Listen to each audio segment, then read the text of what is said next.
IP S522 Strategy. Which of the following is the arrow diagram that shows a series of activities performed under the conditions below? Here, a dashed line represents a dummy activity. Conditions. 1. Activity A is the first activity in the project. 2.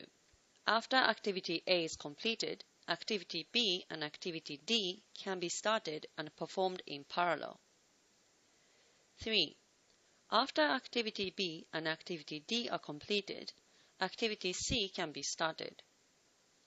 4. After activity D is completed, activity E can be started. 5.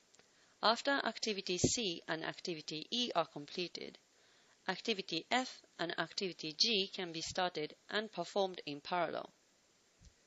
6. After activity F and activity G are completed, activity H can be started. Here are the choices A and B.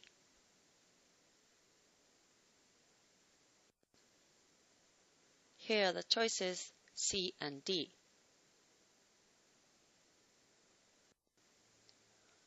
Arrow diagram concepts. An arrow diagram is a chart which represents the flow of each activity for a project on the basis of the preceding activity. Nodes, i.e. circles, are placed at both ends of each arrow, and the number is assigned to each node. In addition, the activity name is written above each arrow, and the number of required days below the arrow. A dummy activity does not represent any actual activity. It is an activity with zero path cost, used to represent a dependency between tasks. Dummy activities are a useful tool to implement when the specific logical relationship between two particular activities on an arrow diagram cannot specifically be linked or conceptualized through simple use of arrows going from one activity to another. An example of a dummy activity is given on the next slide. Here, activity D is dependent on activity B only. However, because of the dummy activity, activity C is dependent on both activity A and B. The conditions have been illustrated in the following diagram. Analyzing all the arrow diagrams, we find that all the diagrams are almost same except for the activity between node 3 and 4, which is different in each diagram. Here, diagram B has a dummy activity from 4 to 3, which provides the dependency of activity C on activity D.